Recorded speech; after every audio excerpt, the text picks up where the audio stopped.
Hi guys, you ready for chapter 3 of Clementine? Okay, so the last thing we knew, she was getting in big trouble, huh? Her mom or her dad was on the phone with Margaret's mom. Let's see what happens in chapter 3. I don't even want to think about the school part of Tuesday because it makes me too mad. Margaret's mother sent a note to her teacher today and said, "Watch out. My daughter isn't left alone with Clementine. I don't want her anywhere near." And I told my mom this as soon as I got home. And check out this picture. She was not very happy. Margaret's mother is upset right now, my mom said. I guess I would be too. And then she let me stir grape jelly into my milk to make it taste better. Never tried that before.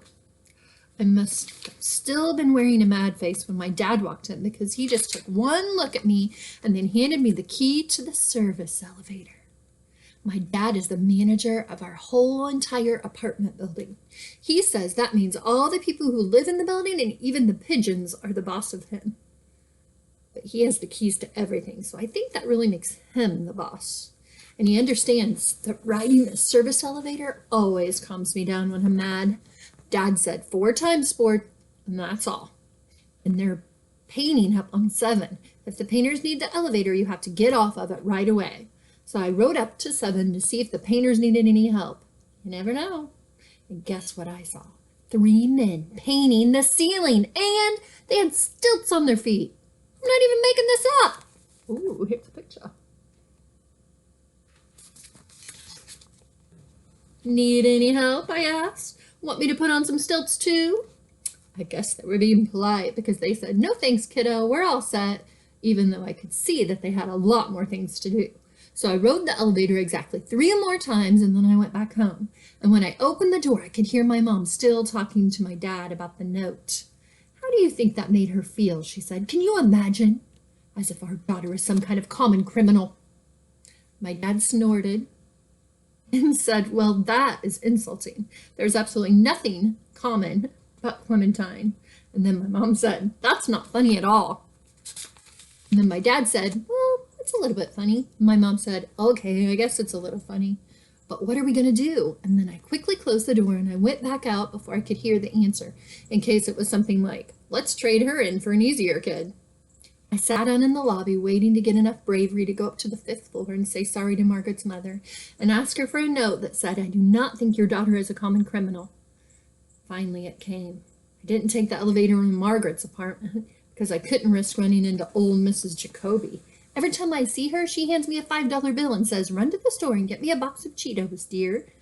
I don't like to do it because then I have to bring it to her apartment on the top floor and talk to her while she counts the change, and she always hands me 50 cents. But if she asks me, I have to say yes because A, she's 400 years old and I'm really polite. And B, I need the money because I'm going to save up to buy a gorilla. And I bet the gorillas cost lots, lots of money. Anyway, I didn't have enough extra bravery to say no thanks to her, so I walked up the back stairway. 5 times 12 stairs, which equals 60. And then I went to 5A and I knocked. Margaret's mother opened it and she stood there looking like a magazine picture of a mother and a magazine picture of a living room. I said, "Hi," and a bad surprise happened next. Although I had never practiced it before, my voice did kind of sound like a common criminal's voice. "You can't play with Margaret today, Clementine. She's spending the afternoon in her room thinking about the consequences of her action, which is what you should be doing too." Okay, fine. She didn't really actually say that last thing, but I could tell that's exactly what she was thinking. Behind her, Margaret's brother Mitchell leaned out from the kitchen doorway so I could only see his head and shoulders. And then, even though he's in junior high and should really know better, he grabbed his hair and pretended to yank himself back into the kitchen. And I laughed, even though I knew it was his own hand and not someone else. I do not think someone should be called the hard one if they make other people laugh. Laughing should be the easy one. "Clementine, there's nothing funny about this at all," said Margaret's mother. I didn't tell her that what was funny was really her son, and I didn't say any sorries, and I didn't ask for a new note in case I still had a common criminal's voice. I just ran right down the hallway. This time I did take the elevator because I was hoping I'd run into Mrs. Jacoby just so I would have something to do. Oh, here's a picture. And there's the brother. Look what else do you see in that picture? Do you guys see that cat? Do you remember what the cat's name is? I didn't run into her, and then when I went to open the door to the apartment, I saw that our living room looked totally wrong. My mother was working at her drawing table, and suddenly I realized I'd never seen a drawing table and a magazine picture of a living room. I banged the door shut really, really hard. Margaret's mother always wears a dress. I didn't really know I was going to say that. It just came out. Margaret's mother works at a bank, my mom said, working on her drawing. Maybe it's a rule there. Still, I said, Clementine, I'm an artist, and I want to be comfortable. I get paint all over my clothes, and I have to wear overalls or jeans. You know that, right? Yes, I said. Still, my mother put down her pencil and looked up at them. Clementine, do you sometimes wish you had the kind of mother who worked at a bank and wore dresses? I nailed my mouth shut really quickly because I wanted to say yes, maybe, and then I quick looked out the window so my mother couldn't see my eyes and could tell what I was thinking. Then my mother got up and looked out the window too. Our apartment is in the basement level, which is halfway underground. This means that the windows are right at the sidewalk height. So we both just stood there pretending to be extremely interested in all the feet passing by. There's the picture.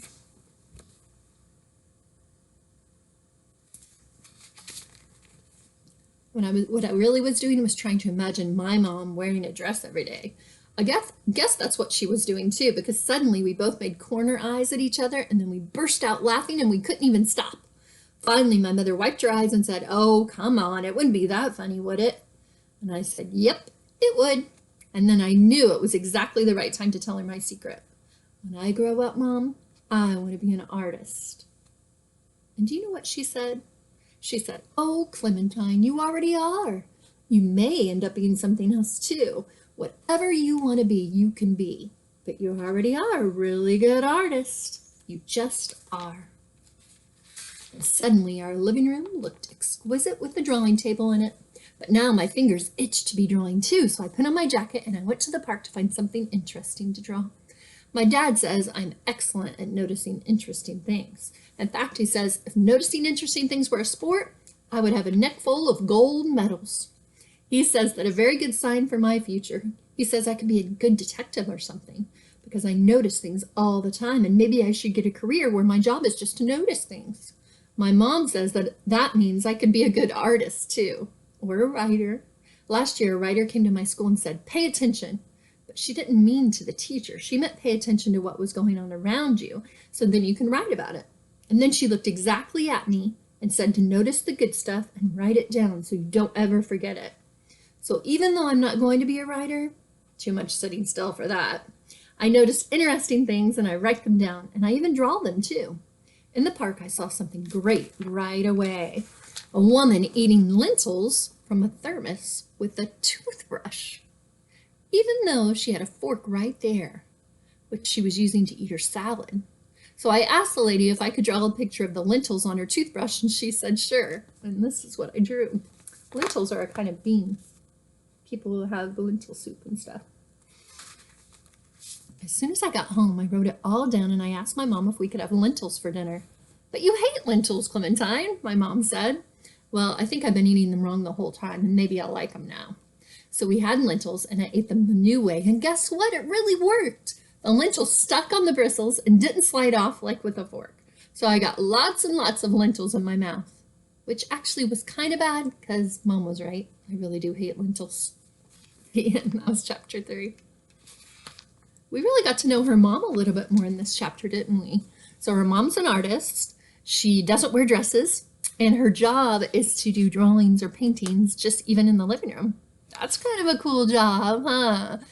What do you think that her mom felt whenever Clementine said that she wanted to be an artist when she grows up? It probably made her feel pretty good, didn't it?